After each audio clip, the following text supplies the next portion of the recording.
pour informer le gouvernement de la République. Merci beaucoup, monsieur le ministre, et bon dimanche. Très chers téléspectateurs, vous venez donc de suivre là José Ponda, ministre de la Recherche scientifique et innovation technologique, qui venait d'intervenir pour assurer les uns et les autres que la situation est sous contrôle.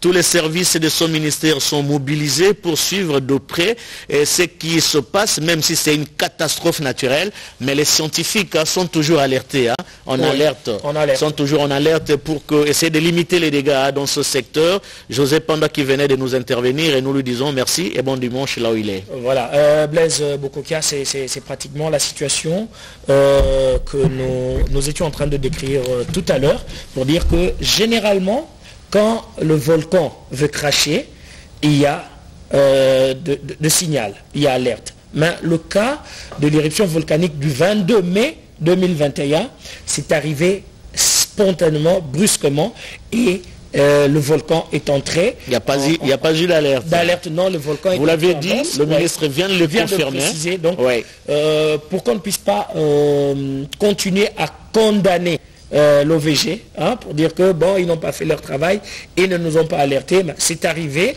ça fait partie de catastrophes naturelles. Nous avons l'intervention du responsable de l'OVG qui est basé à Goma. À Goma. Est-ce que nous pouvons le suivre pour nous donner une approche scientifique de cette éruption volcanique? On le suit. Le gouvernement, de mesures urgentes ont été... Là, nous avons évolué, la coulée prenait la route, comme la route est asphaltée, c'était vite. Ça brillait rapidement, mais quand nous avons été là à la dernière minute, ça venait de s'arrêter. Nous sommes allés vers Kilimagnoka et il y a une voie qui s'est ouverte entre le Chahero et Kilimagnoka et ça, c'est ce qui a causé la coulée de Kibati. Et l'autre voie s'est ouverte entre Chahero et Mutao, la colline de Mutao. Et là, nous avons observé comment la lave coule, c'était à grande vitesse. Et après, la lave a continué, ça a commencé à cosimer le village de Mutao, de Kabaya, de Kaseni. Et ça a évolué jusqu'à attaquer le village laisse-moi appeler ça village, de Bohemouéné. Et nous sommes rentrés, nous avons été acquis, comme vous l'avez dit, à Vision 2020. La lave a diminué de vitesse.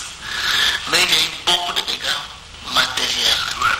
Il y a beaucoup de maisons qui ont pris feu puisqu'il n'y a pas de normes de construction là-bas, on ne respecte pas les normes, ça a pris du feu. Et à ce moment ici, quand nous venons, nous étions à plus de 600 mètres de coulée de lave. Loin de la grande. Alors, à terme technique, nous appelons ces coulées c'était des coulées par donc des coulées qui sont lisses, qui étaient fluides. On aurait peur. Maintenant, nous sommes devant les coulées qui sont solides et nous, la vitesse a diminué, même de l'ordre de 3 à 5 km par heure. Ça nous rassure que ça ne va pas atteindre, si ça continue à ce rythme, ça ne va pas arriver à l'aéroport, ça ne va pas atteindre Goma. Et ça risque de couper la route. Je ne pense pas que selon votre... Selon mes analyses, si ça arrive sur la route, nous allons mobiliser les jeunes pour couper sur la route aussi avec des pierres. Nous allons amasser des pierres pour qu'on barre la coupée. Parce qu'elle est lourde et lente. La température aussi est faible. Pour broyer, pour briser, pour faire mettre en fusion la coulée, les pierres qui sont déjà disponibles. De là où nous venons, le centre Don Bosco n'est pas pris en feu, il n'est pas parti. La route est encore là, l'aéroport n'est même pas attaqué, contrairement à ce qui s'est dit dans les réseaux sociaux et dans les chaînes internationales. Le parking, il est encore là. Rukoko, là où les gens ont l'habitude de manger les tabacs, c'est encore les bureaux de Mwami n'est pas attaqué, Macao n'a pas été attaqué, donc la lave a pris des directions diverses, mais pour l'instant, l'OVG continue à surveiller. Oui, il y a des tremblements de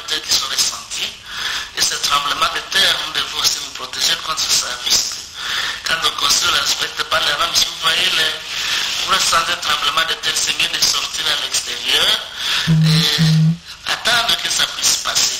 Ce sont des tremblements de terre de faible magnitude pour les autres zones, mais pour nous ici, magnitude 4 peut écrouler une maison. Donc nous devons faire attention à ça. La population, nous demandons à la population de garder son calme, de suivre la radio, surtout la RTNC.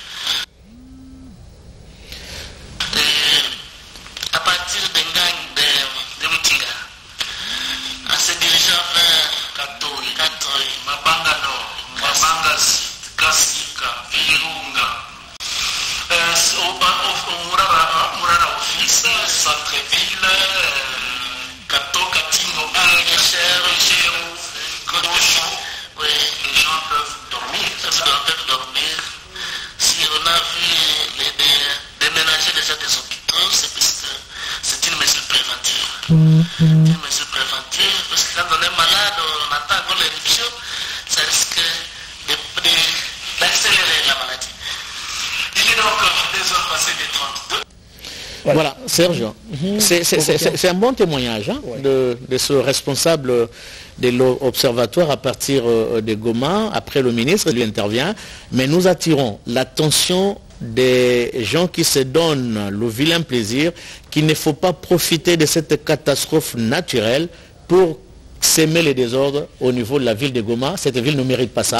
Ceux qui vont se donner ce vilain plaisir vont tomber dans le filet des services spécialisés et ils en auront pour leur compte. Et j'espère que les autorités provinciales ont pris toutes les dispositions possibles pour sécuriser la population en tout temps et en toutes circonstances. Bien sûr que oui, et nous disons grand merci à M. Alouma depuis Bukavu, celui qui nous a aidés à pouvoir avoir la réaction du DG, de l'OVG, et tout à l'heure je crois que nous aurons son numéro pour l'appeler et continuer à suivre la situation en temps réel. Nous aurons également notre confrère qui est intervenu tout à l'heure au niveau de Wilson, au niveau de Goma. Il serait en route actuellement vers Saké et aller voir comment la situation se passe de ce côté-là. Nous aurons Luxon tout à l'heure, il est en route. On l'appelle dans quelques instants pour nous décrire l'ambiance qui règne vers Saké concernant cette éruption volcanique intervenue hier à Goma. Voilà, nous allons retrouver le ministre de la Recherche scientifique. Monsieur le ministre, bonjour. Monsieur le ministre, bonjour.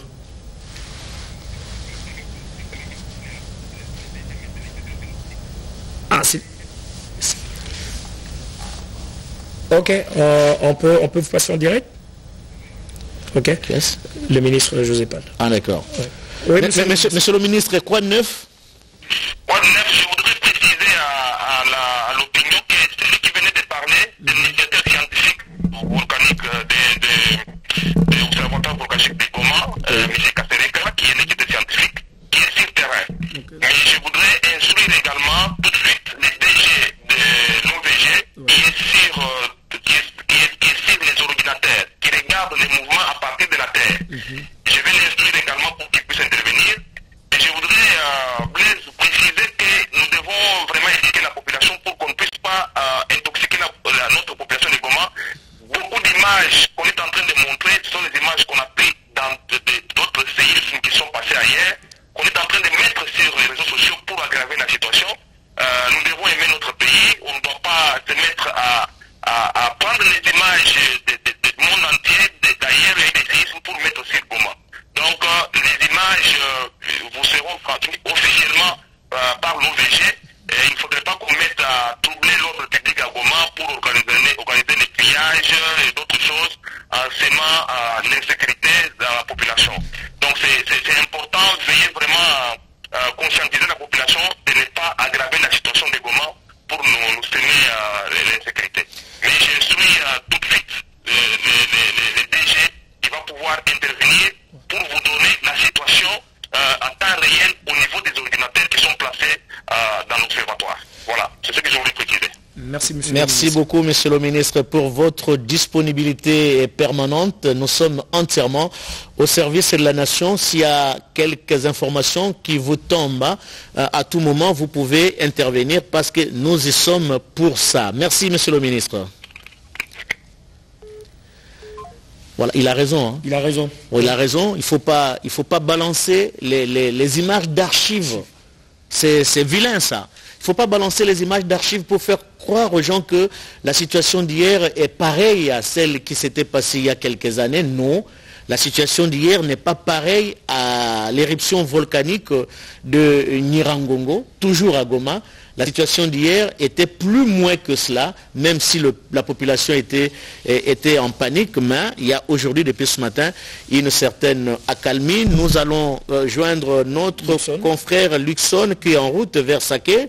Je ne sais pas à quel niveau il est arrivé pour nous parler de l'ambiance qui règne en ce moment vers Saké, où il y a une grande partie de la population en mouvement. Oui, parce que la crainte c'était de voir le larve couper la route qui relie Goma et l'autre partie, raison pour laquelle ils sont partis vers Saké, et le directeur chargé de la recherche scientifique a précisé que ce mouvement pouvait aussi atteindre Bukavu. Donc sur 3 têtes, on avait Goma, on avait le Rwanda et Bukavu. Dieu soit loué que la situation est actuellement sous contrôle. Donc, point de besoin de paniquer, moins encore de faire paniquer les autres.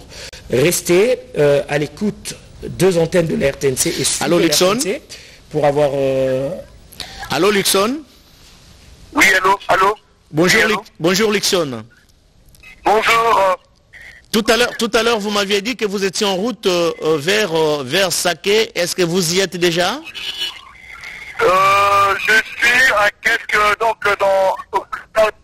mètres pour y arriver. Mais nous venons de recevoir encore certaines informations par nos confrères. Déjà, les larves commencent déjà à envahir déjà la ville. Déjà, on signale que le quartier Macao et Bouyemé, nous sommes là vraiment dans le territoire de Nyiragongo et sous le feu de larves, et les maisons sont déjà tombées, il n'y a plus de route, il y a certains d'ailleurs, on signale quelques pertes de vies humaines, mais nous n'avions pas encore la situation, donc le tableau de la situation en termes de chiffres. Et donc dans 20 minutes, nous serons déjà dans la ville de Saké, nous sommes là dans le territoire de Massissi. Merci beaucoup, Luxon. Soyez toujours en contact avec nous.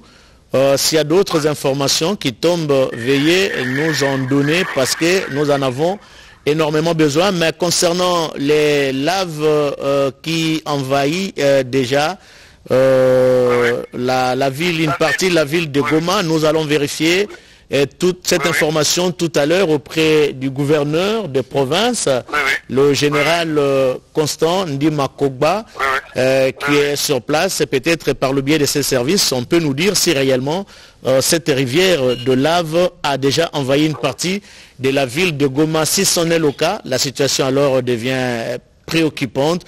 Mais j'espère que ça ne va pas causer autant de dégâts comme en 2002 avec l'éruption volcanique de Nyiragongo. Merci Luxon, à tout à l'heure.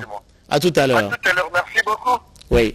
Serge, vous pouvez joindre les gouverneurs des provinces pour nous confirmer ou nous infirmer cette information selon laquelle il y a une partie de lave qui coule déjà vers une